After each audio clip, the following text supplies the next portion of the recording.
President Trump urges Xi Jinping to release jailed democracy advocate Jimmy Lai. Could the president's diplomacy gain Lai's release? Wall Street Journal columnist Bill McGurn reacts. Former Vatican doctrinal chief Cardinal Gerhard Müller is here to weigh in on the ongoing controversy over the traditional Latin Mass and the emerging synodal church. The persecution of Christians in Nigeria continues as a West Virginia lawmaker is calling on the U.S. State Department to act. Congressman Riley Moore is here with an update. The World Over begins right now.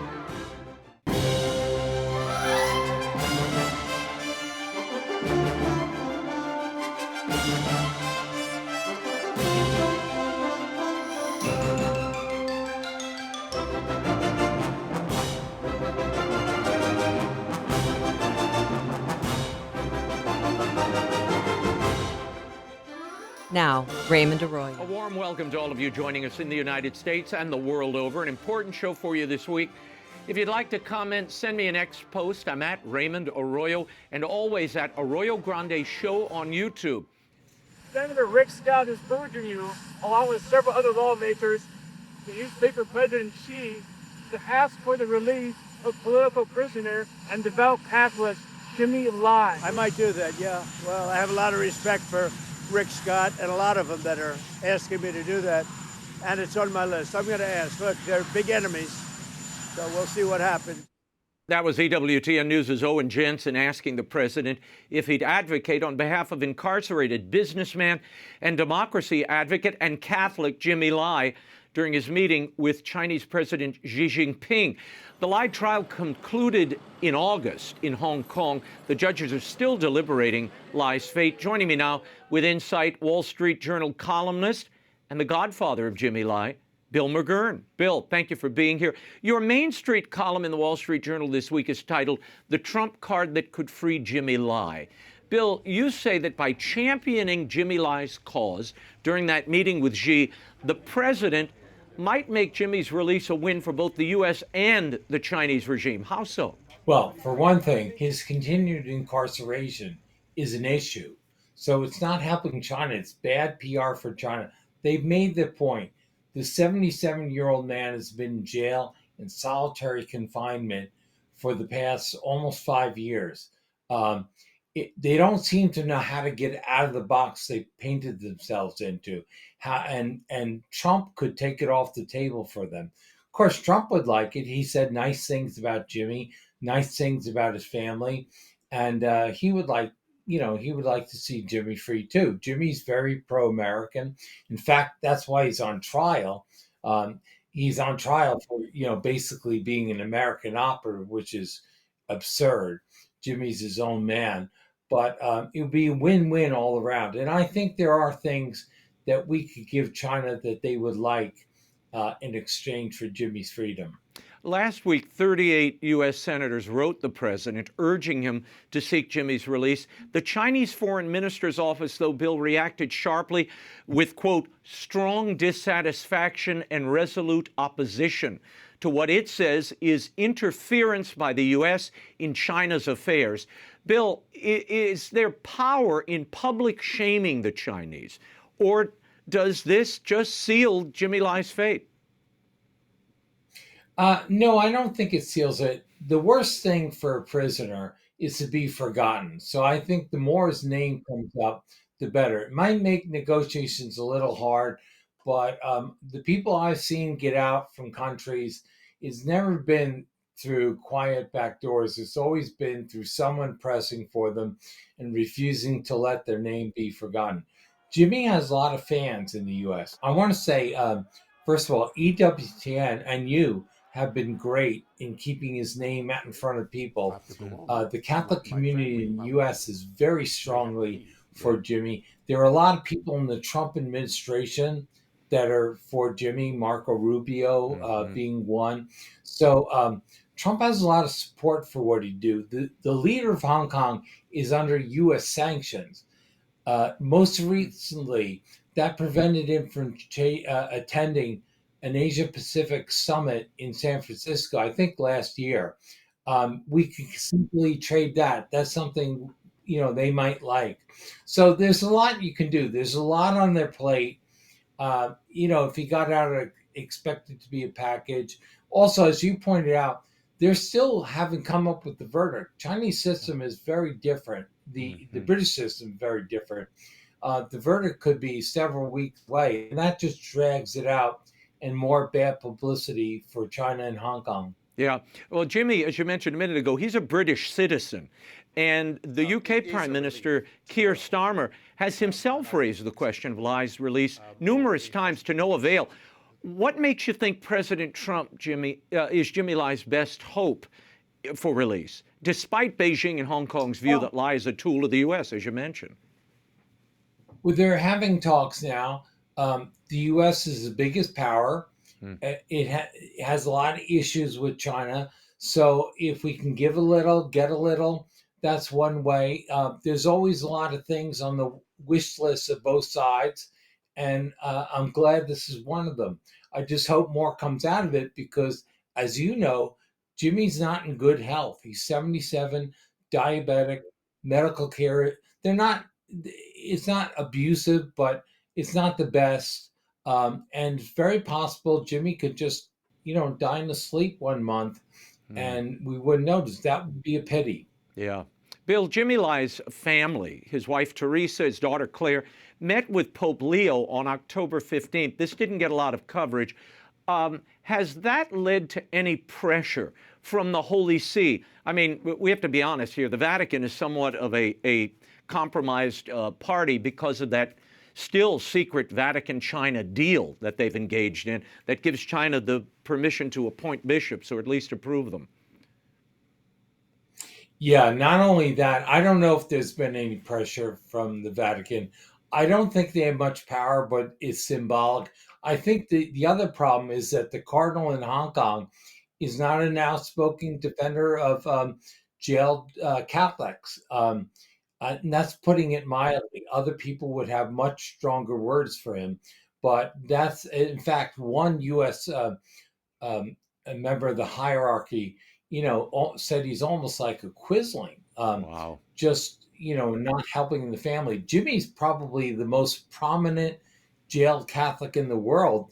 And, until the Pope met with Teresa and Claire, there was no sign the Vatican even acknowledged his problem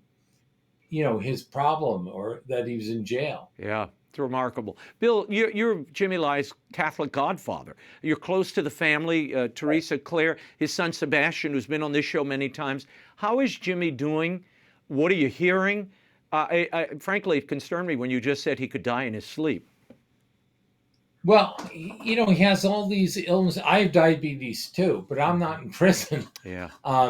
I think he just is not in the best of health. He's getting old. He's, again, 78-year-old man.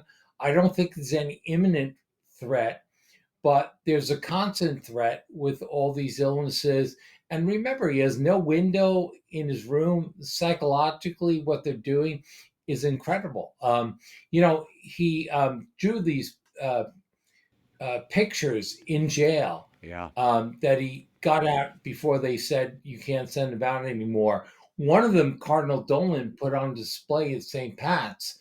One is at Catholic U, outside the chapel and the business partners. So Jimmy's in good spirits. If you know Jimmy, he'd be more optimistic than all of us. Yeah. But he's a remarkable man. But that takes a toll, especially the solitary confinement. I'll bet. But you know what? He has his faith, and he has his family. And if you knew Teresa, she's a rock. Yeah. It's amazing. They're an amazing people. They really are. If you pick anyone to be by your side, it'd be Teresa Lai. She's a quiet, slim woman, but she is an absolute rock for her husband. Yeah. I treasure one of those crucifixion drawings that he made. I have it in my office, and it's, I pray before it every day. What a pity, though, that they shut down all his communication with the outside world. But before we run out of time, the president's meeting with Xi was meant to advance a trade deal, gain access to Chinese minerals and rare earths, and persuading China to purchase more soybeans, which it looks like they've accomplished to some degree, to finalize the TikTok deal. What is your impression of that meeting and what he got out of it? I think he got some, but again, the devil is in the details, and we have to find out what those details are, and will China honor all the details? So I think probably some progress is made, but I don't know that as much as we want was made. And the old adage, trust but verify, that is never more true than when you're dealing with China. Larry Kudlow was on Fox last night. Larry's a good friend of Jimmy's, and he pointed out that that she agreed to take on fentanyl like 7 years ago during Right. some meetings. So Exactly. in some senses, we've been there before, Yeah. and that's not a reason for optimism, but it's a reason to double down and hold them to the terms of what they agreed to. Yeah, well, Xi kind of sits there like a grumpy Winnie the Pooh, Bill, and he nods, but you can't take any of this at face value. I mean, he just says these things, which is why my personal belief is keep the sanctions on, let their economy hemorrhage, and then go back to them once they're in absolute moral peril. In fact, that's how Trump got them to the table this time, if we're being honest. Yeah, I mean, I'm not as big a fan of sanctions. I acknowledge that they can have short-term effects, Mm-hmm. but once you start going down that route, that's how trade wars and bad policies take place. So Yeah.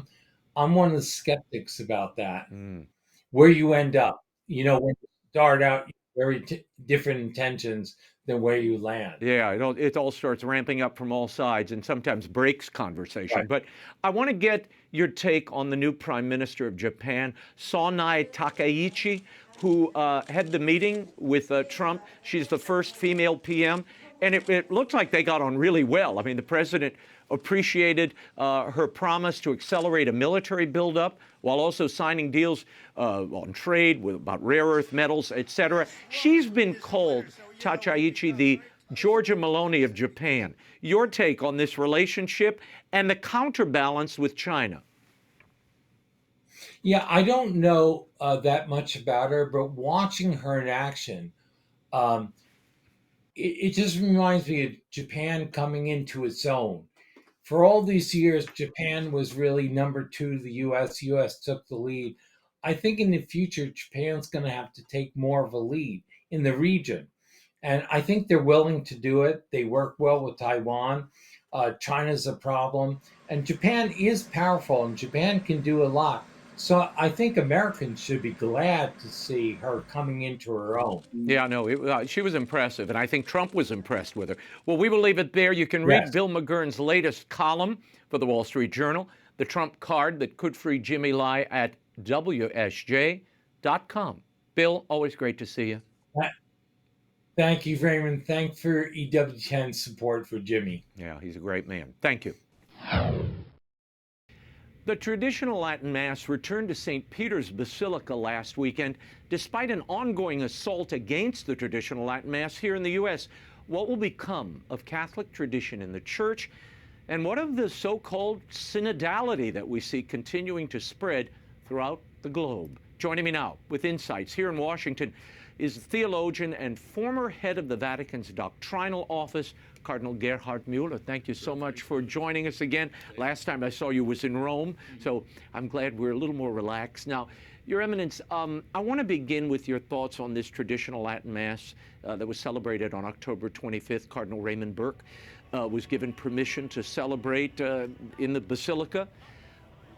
Here's my question. Is this a symbol of a thawing of that relationship between the perception the Church has, or that Pope Francis had, about the traditional Latin Mass somehow being a hostile force in the Church? Is this the beginning of a turn back to what Benedict XVI saw? Yeah, the form of the Holy Mass, Ordo Missa, is only a question of the discipline and not of the doctrine, because all the rites have the same doctrine, the same substance of the representation of the cross, of the sacrifice of Jesus Christ and his resurrection, all these mysteries of the faith. And we have in the same Catholic Church different rites and also different stages of the evolution and the St. Augustine had a little bit different liturgy, but was absolutely valid realization, celebration of the sacraments, and therefore we need here more tolerance and more openness. I think our new Pope can distinguish between the necessities in the doctrine. We have the same doctrine, but a certain variety of liturgical rites. And it's not needed the absolute unity in the discipline, but it's absolutely needed the unity in the same faith, in the same revealed faith, which is the doctrine of the Church, the Word of God, and where we cannot be in relativism in the doctrine and an absolutism in the discipline. It must be on the contrary. Yeah, and the discipline here runs counter to really what the Vatican Council laid down vis-a-vis the liturgy, and where Pope Benedict was. Pope Benedict opened this up and said, look, it's the same rite. It's the same Roman rite. Whether it's the ancient rite or the new rite, it's one rite. Allow them to coexist, and one sacralize the other. There'll be a mutual enrichment. Pope Francis disagreed with that idea. But we're now seeing this extreme discipline. I mean, you saw the beauty and majesty of that procession during the Mass at St. Peter's. My question is, why do you think we're seeing more of an aggressive crackdown, bans, here in the United States specifically? I think Pope Benedict was a great theologian.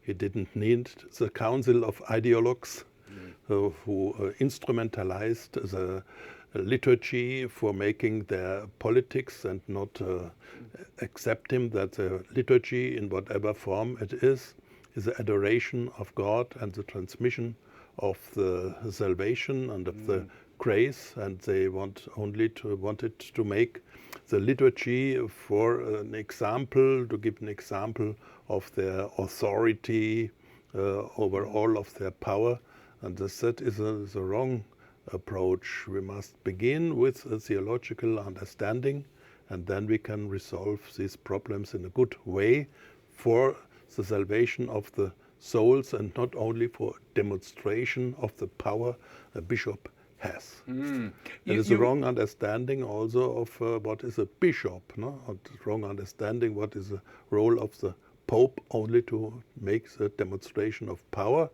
It must be the good shepherd. A good shepherd looks to the good, common good of the Church and of the single person. And not this authoritarianism is not Catholic. Do you think this? Do you see this as cruel to the faithful? What's happening? Yeah, I heard from some bishops that if they don't want to accept the newer form of the liturgy, they can remain at home and can go to the Lefebvrians, and that is not a Catholic understanding. No? We must be very open, speak with the people in a good dialogue, in a synodal way, to speak together, and because it's not the question of the doctrine. With the doctrine is Jesus through God and man, there is no compromise possible. You raise an interesting point here. On Sunday, Pope Leo celebrated Mass for something called the Jubilee of the Synodal Teams and Participatory Bodies, a mouthful. He called on the faithful to live, quote, with confidence and a new spirit amid the tensions that run through the life of the Church between unity and diversity, tradition and novelty, authority and participation. We must allow the Spirit, the Pope said, to transform them so that they do not become ideological contrapositions and harmful polarizations.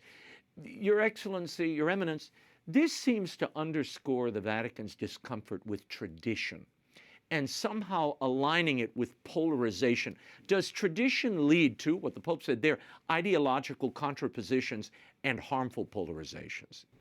There are ideologies inside the Church, but the ideology is this so-called progressism.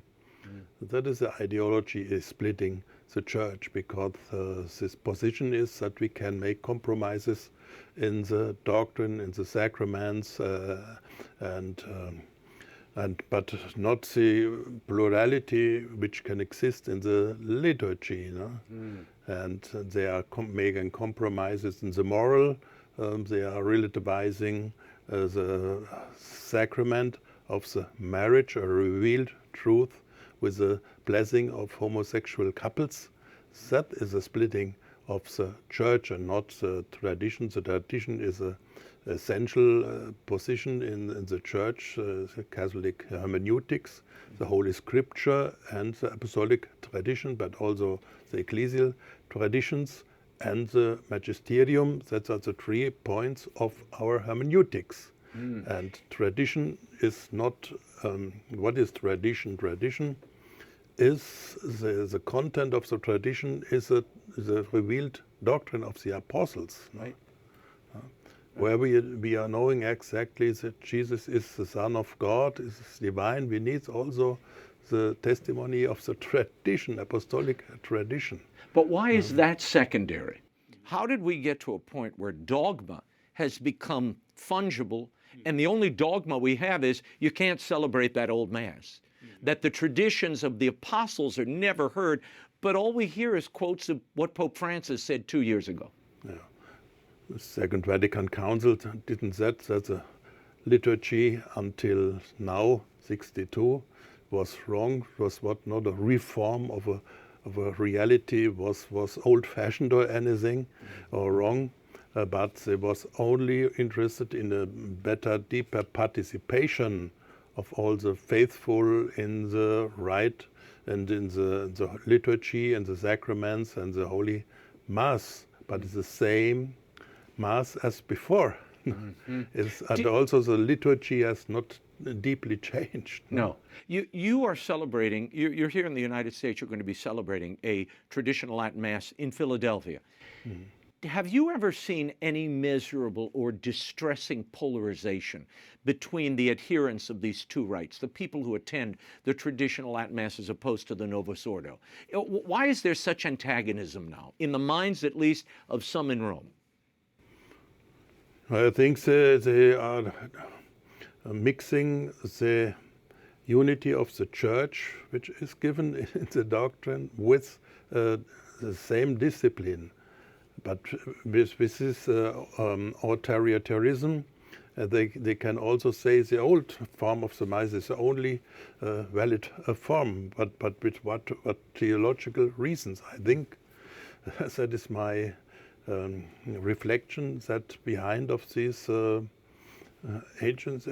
actions are not so a deep theology, that the people were more ideologues than theology. They must look to Pope Benedict XVI. He is a great theologian without doubt, and they have to look to him and his understanding of it. I can also say I was a professor of dogmatics and of liturgy, and I cannot understand these people with so rigorous or without understanding all.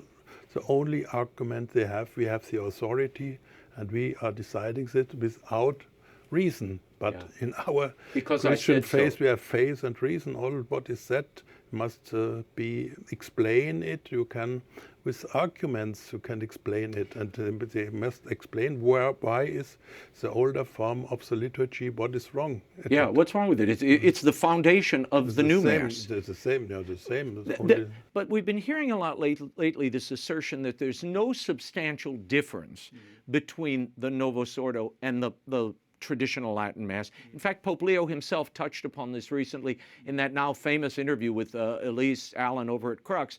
He said the following: people always say the Latin Mass. Well, you can say Mass in Latin right now. If it's the Vatican II rite, there's no problem. Obviously, between the Tridentine Mass and the Vatican II Mass, the Mass of Paul VI, I'm not sure where that's going to go. It's obviously very complicated. Now, Your Eminence, Blaise Cupich, the Cardinal Archbishop of Chicago, said of the traditional Latin Mass, quote, "It's more of a spectacle rather than the active participation of the baptized." Your reaction to that idea? And we cannot say that all the bishops and popes who celebrated in this form was interested in a spectacle. I think that is no theological possible position. It's more spoken to the headlines or anything, but with this thesis you cannot go further in a theological seminary. You cannot pass your exam. Examination with me in dogmatics. Oh, okay. If you're the professor, what of this idea though that if they want the traditional Latin Mass, they should just go to the Novus Ordo said in Latin. That's good enough. The fact is, they're different rites. The fathers of the Vatican Council never did say we must invent another form of liturgy because the old form was in any form wrong. The main position was only to make it more possible to follow for the people because they didn't speak Latin and these questions. No? But the rite, the liturgical rite, is the same Latin rite we have now and before since the 6th or the 4th century. Yeah. So what's the harm of having it celebrated? I think it's not harm, but also those who are loving the older forms, they must be also open to celebrate, surely, in the newer form. And I think the best solution was made by Pope Benedict, and we have to return to it and to avoid these superfluous struggles within the Church. We can struggle with those who are denying the divinity of Jesus Christ, but not who prefer the liturgy of Chrysostomos or of Syro Malabar or any of the ancient rites. But you know this was all predicated on. You were there in Rome when this was happening. Pope Francis allegedly sent out this form to the bishops saying, you've tried Summorum Pontificum, which Pope Benedict allowed the wide usage of the old Latin Mass. How is it going in your diocese? And it looks like from Diana Montagna's reporting, that came back positive. The bishop said, this is working beautifully. But it was not spun that way by the Vatican. They said, no, this is terrible, it's not going well, and it's creating polarization in the Church. Did you believe that? Do you believe that? No, I never see a polarization in this question, and I think it was only for demonstration of authority and not so much for the pastoral looking for the salvation of the soul. Souls, no? care of and souls. The souls, no? And otherwise it's not so good if the Pope is taking over the authority of the bishops, only in the cases of the unity of the universal Church, but not governing directly into the diocese, overruling the authority of the bishops. The bishop has a responsibility. He must have the last judgment. What is good for my diocese, for this parish, and he cannot close this only parish because there is an order of Rome. We are not a military organization. It feels like that sometimes to the poor people that are, having mass at firehouses and at schools now. Like you're being literally thrown out of your parish. Yeah, it's a terrible thing. You were head of the Vatican. It's not Catholic. No, it's not Catholic. I agree. Mm-hmm. You were head of the Vatican's doctrinal office, the Congregation for the Doctrine of Faith. This week we saw an ongoing Jubilee of Education, as well as the 60th anniversary of the promulgation of Nostra Aetate, that very famous Vatican II declaration which dealt with the Church's relationship with other religions. Interreligious dialogue has been a big theme of this Jubilee with Pope Leo. Pope Leo lit a candle of peace at the Arch of Constantine. They ended singing We Are the World as Pope Leo greeted representatives of the various religions. Cardinal Müller, your thought on this event and some of the optics, the very odd video images that we saw of people doing various dances of their faiths in Paul VI Hall. What is the proper role of interreligious dialogue, and is this it? this dialogue can only make a cooperation in question of the peace in the world and so, but not constituting a same religion. We don't have a world religion. The Catholic faith is based on the revealed truth in Jesus Christ, and Jesus Christ is the truth. And we have also to avoid this impression that all in this relativistic culture that all religions are the same and all this the expression of a basic religion of mankind. No? I think that is not the Catholic faith, no? And we have to avoid some wrong impressions, because the Pope is a successor of St. Peter, the vicar of Jesus Christ, the Son of God, and they are not different sons of God. It's only one word of God who became flesh in Jesus Christ. And this we have to underline. The other question is a cooperation in culture and in for the world peace and the cooperation of the religions. But we know there are also religions who have another understanding what is peace and liberty, and so what is the relation between their religion and the liberty of persons, the dignity of everybody, and we cannot mix it all. We are not fratelli tutti. There was a line, and I don't have it in front of me, where the Pope said something like, I'm paraphrasing, the Church respects the truth in your religions, no matter what it is. Your reaction to that approach to interreligious dialogue? Yeah, there's a certain form of truth. This is everywhere in the philosophies. No? In the first centuries, Justin the Martyr said, in Plato, Aristotle, there are certain truths. Reflections of the truth, yeah. The reflection of the truth, which is in Jesus Christ, but we cannot say we have 30% of the truth and the other have 50%, and so it is not a quantitative reality, but we can say from the standpoint of a Christian and a Catholic standpoint, the fullness of the truth is given in Jesus Christ. This is a person, Jesus Christ, and Jesus Christ cannot be divided. And the Church Father said, but there is a little form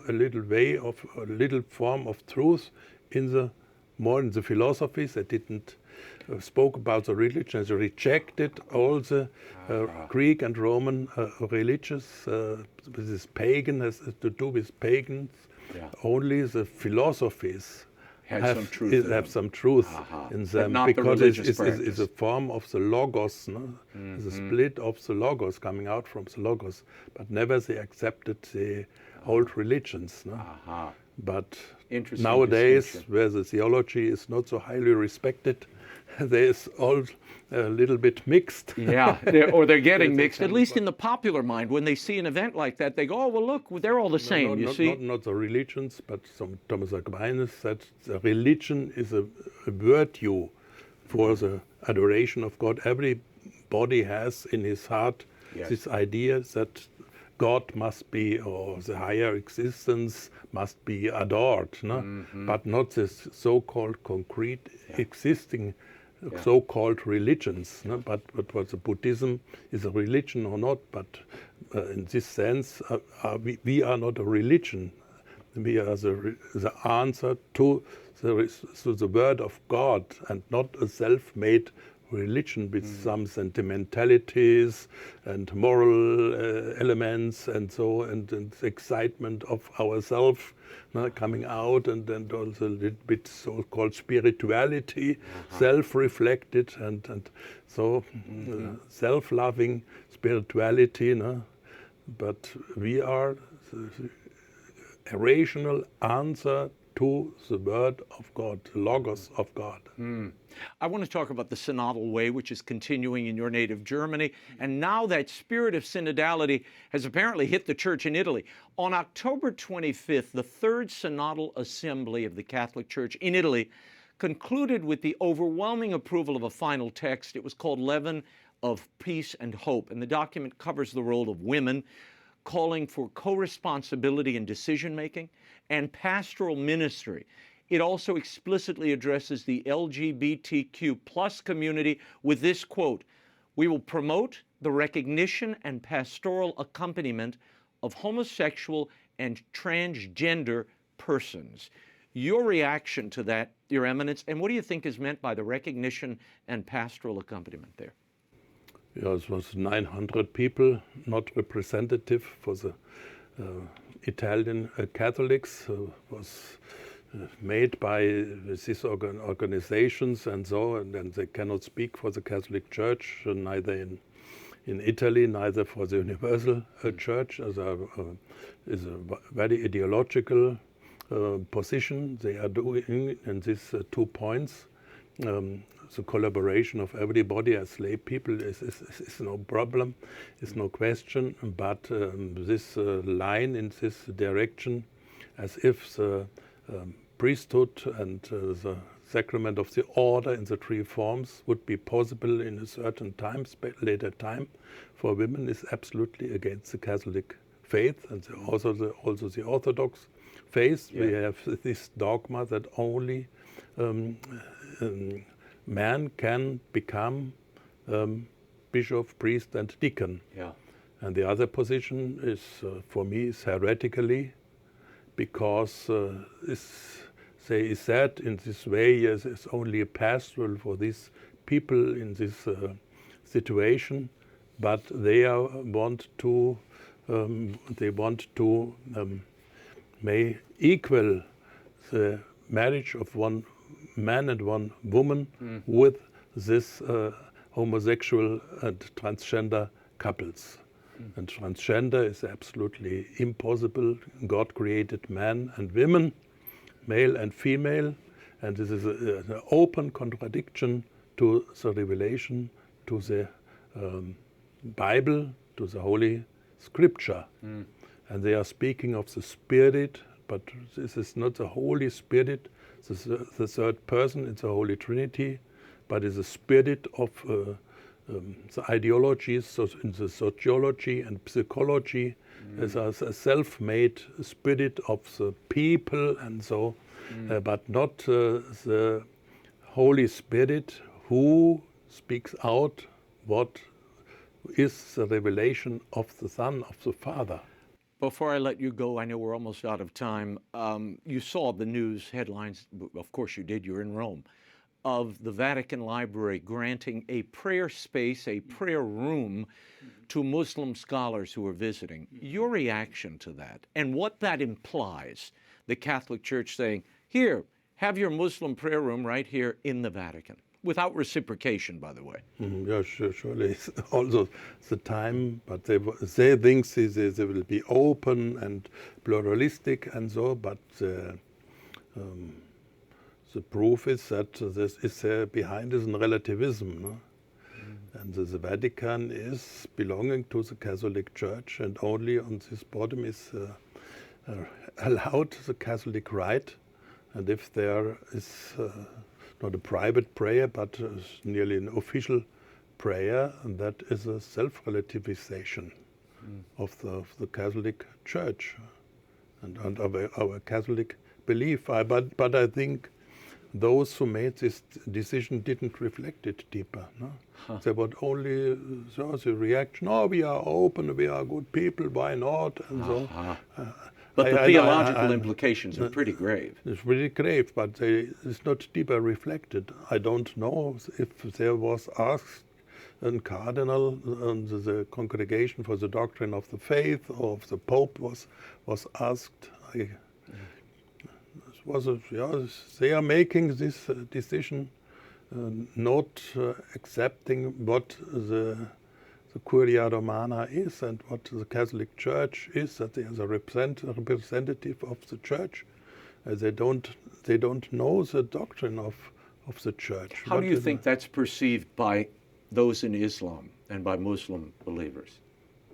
No, they will triumph, and there we have a footstep inside the Catholic Church, and they will interpret it as a sign that we accept their superiority. We will leave it there. Your Eminence, always Thank wonderful you. to God see you. bless you. Thank you for your God bless time, you. and I hope we'll see you again sooner than our last visit. Yes, Thank you, possibly. my friend. Thank you. Thank you very much.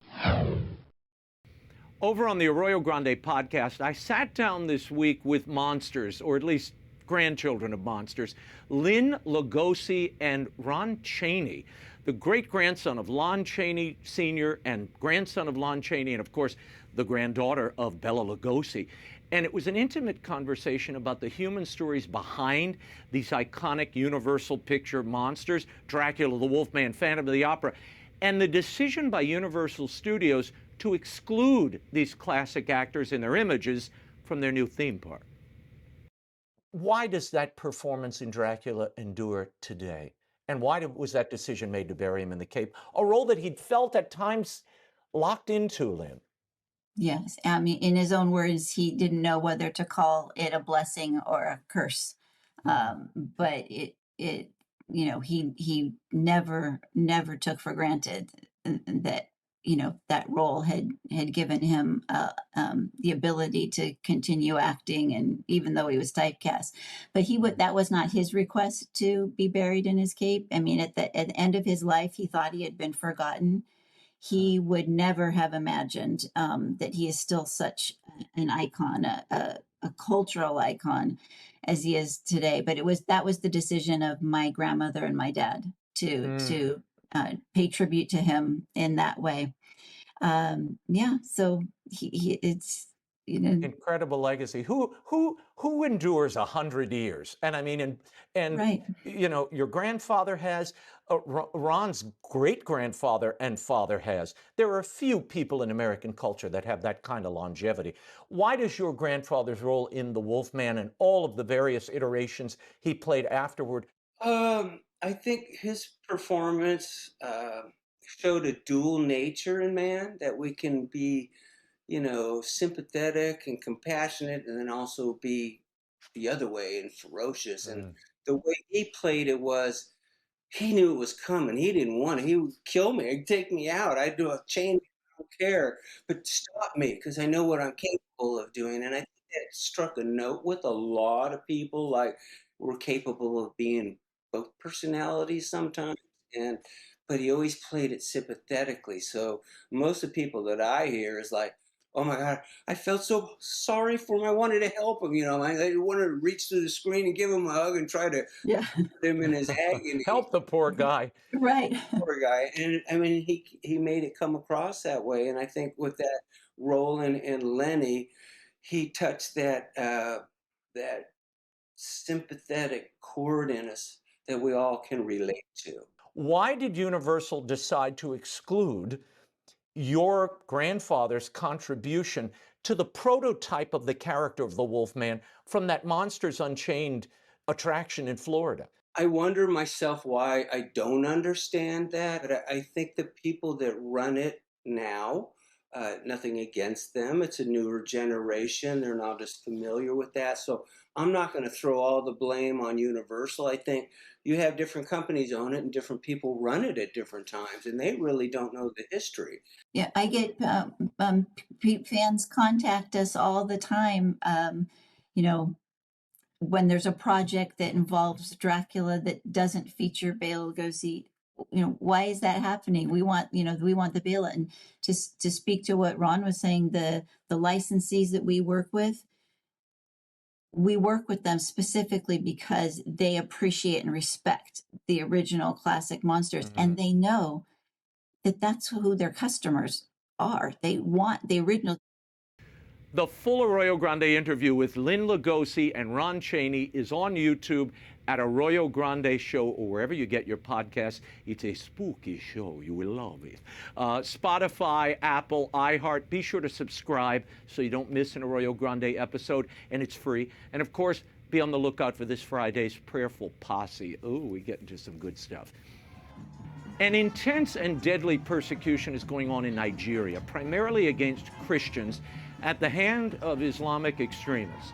My next guest is urging Secretary of State Marco Rubio to take immediate action by redesignating Nigeria as a country of particular concern due to the ongoing and violent attacks on Christians across that nation. Joining me now with an update and what he's hearing from the State Department, please welcome U.S. Congressman of the 2nd District of West Virginia, Riley Moore. Did you ever think I'd get through that intro, Yeah, Congressman? you got it. You we nailed did it. it. Okay. Nailed it. This month on October 6th, you sent a letter to Secretary of State Marco Rubio raising concerns about these horrific attacks against Christians in Nigeria. We've been covering this. Why have the government, particularly the Biden administration, why did they downplay what was happening there? Well, it's worse than downplay. They removed that designation as a country of particular concern. What they said was going on is kind of some intercommunal violence based around climate change. It was climate change is what's causing Islamic extremist terrorists to kill Christians. So it was, which is obviously just false. So that's why we're asking the Trump administration to put this designation back in place. And to be fair, here in the Trump administration was the president who put that on in the first place. Right. So we're looking to get that back on. Well, and I guess, so the Biden administration degraded, they moved it off of the country of particular concern. Why is that designation important, Congressman? It is important because it gives us different levers in terms of our diplomatic tools, but also gives us the ability to suspend or restrict security assistance, which is training, arming, and equipping the Nigerian military, and gives us a little bit more leverage and get them to do the right thing over there. And what's the State Department saying? Well, we have talked to the State Department. They are looking at it. I have talked to the White House staff about it as well. They are looking at this as well. No one's giving us any resistance. Obviously, the president is doing 10 million different things right now. He's brokering deals with China. He's in Malaysia. Building a big, beautiful ballroom. Building a big, beautiful ballroom, doing a lot of things. I know the president, and I know this is something that is close to his heart, and I think once we're able to get this in front of him, I think he will do it. In July, along with U.S. Senator Josh Hawley, you introduced a resolution condemning the persecution of Christians around the world. What's the status of that resolution? I know it was kind of sidetracked because of the shutdown. Yes, now that resolution specifically was talking about persecution of Christians in Muslim majority countries, which is really where this is the flashpoint, right? That's Nigeria, Syria, the Middle East, any of these countries. This is not a coincidence where this is happening. And so that resolution, we are continuing to pick up co-sponsors for it, but obviously this has all been sidetracked by this ridiculous shutdown that we're dealing with right now. When is this going to end? I mean, we are moving into the 30th day of this thing. 35 is, I guess, the longest shutdown we've ever been through. This is on track to be the longest. SNAP benefits, food stamps, about to run out on November 1st of money. You sit on the House Appropriations Committee, Congressman Moore.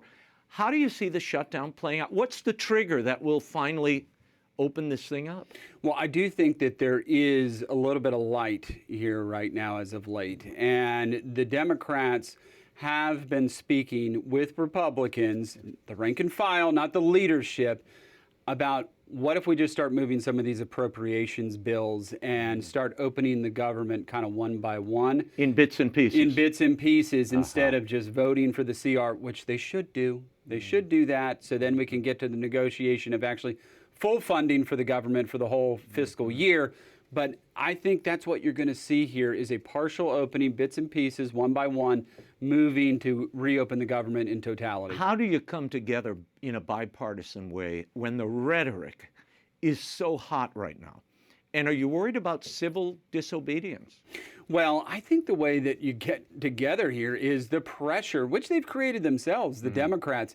They're being pressurized on their side. Great example would be the head of the Federal Workers Union has come out and said, vote for this CR, get this done. The SNAP benefits, look, that puts pressure on me and my district, everybody. We're all feeling it.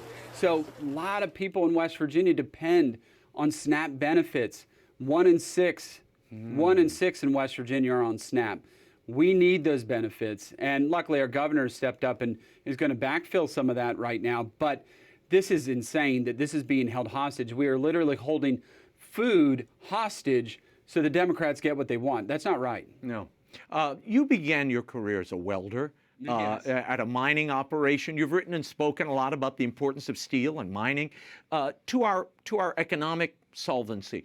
You wrote Economic Capacity and Industrial output are critical in defending the nation and creating a better quality of life. A strong manufacturing sector is in itself a strong deterrent. China understands this, you write. Given that President Trump just met with Xi on this trade deal, how is the United States progressing on the manufacturing front, on that sector, and what needs to be done to really compete with China at this point? Well, I want to highlight one thing in particular, tariffs. Tariffs are a huge part of that. We can't just, rub our fingers together and say, let's start making things in the United States when no one else is playing by the rules and they're taking advantage of us and our manufacturing base, which they have hollowed out, which we did to ourselves as well. That's why we're trying to right set this right now. And those tariffs are going to be critical to reshoring jobs here in the United States, but also creating an even playing field, not just in those countries where we can compete, but here in the United States. So if you want to dump cheap products here into the U.S., you will pay a premium to be able to compete with our great American products here. So this is helping even the playing field for our manufacturers here at home, and it will incentivize more manufacturing. You are a Catholic, a husband, father of 3 young children. Yes. You also serve in the pro-life caucus, the family caucus in Congress. Chris Smith, who's the venerable Chris Smith, has come on this show many, many times.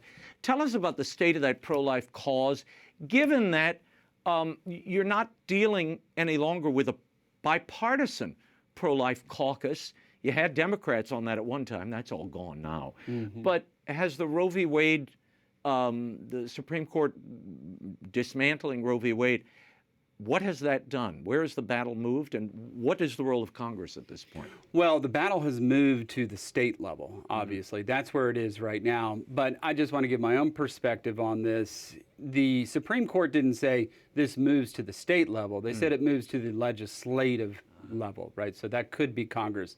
I want a federal ban on abortion. That's what I want.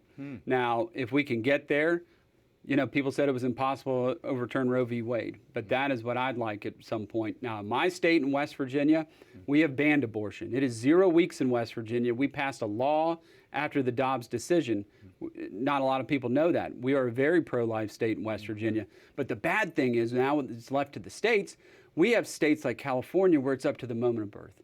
I mean, which is just a tragedy. But even in your state, even in Texas, I was just in Texas, the Biden administration loosened the regulations on the abortion pill, which is now available in CVS and Walgreens in communities. So it's a much larger playing field than before, where we were talking about abortion clinics. Yes, it is. And look, this is something I've been fighting in the Appropriations Committee, and something that I worked on very hard. And to your point, it's no longer bipartisan. The Hyde Amendment, that used to be bipartisanly supported. We just fought about it in the appropriations markup here recently on Labor H. I worked for Henry Hyde. That was my first boss when I worked on Capitol Hill. A great man, a great pro-life warrior. And I'm looking over on that side of the aisle. This used to be a no-brainer, where it was just bipartisan. No longer. Before you run out of time, I know you were calling on President Trump, in addition to the Nigeria redesignation.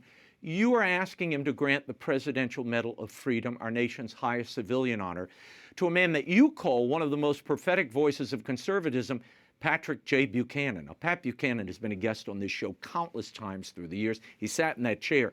In your opinion, what does Pat get right about America? What has he gotten right over the last 20 years? And do you think the president will heed the request? I think a harder question to answer is what he got wrong.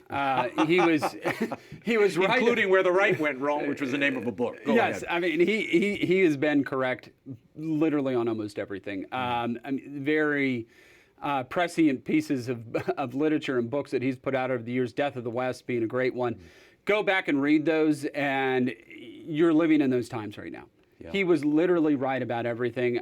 Myself and other colleagues, we are asking for the Presidential Medal of Freedom for Pat Buchanan, and I've even gotten some agreement from some Democratic commentators out there on this that said, you know what, you're right, because when they do write the book on the America First movement, he will be some of the first chapters in that. Yeah, this is when you look at what Trump did, when you look at the Trump agenda, It was all Pat Buchanan stuff. Immigration, tariffs, concerns about China, building up the manufacturing base, concern for the working man, Yes. pro-life, all those things were the Buchanan pillars that people said he was crazy at the time, during the Bush era. They said he was out of his mind.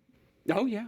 The sage of McLean. He came to always Weirton, said. West Virginia in the 90s and told us if we continue down this path with NAFTA, if we continue trade with China, there were 10,000 people working at a steel mill in Weirton at that time. He said, you all are going to lose your jobs.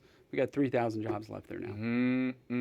He was 100% right. Yeah, well, that's a medal that's well deserved. Yes. Congressman Moore, thank you for being here. Thank you, Raymond. Talk to you soon. Thank you. Thank you.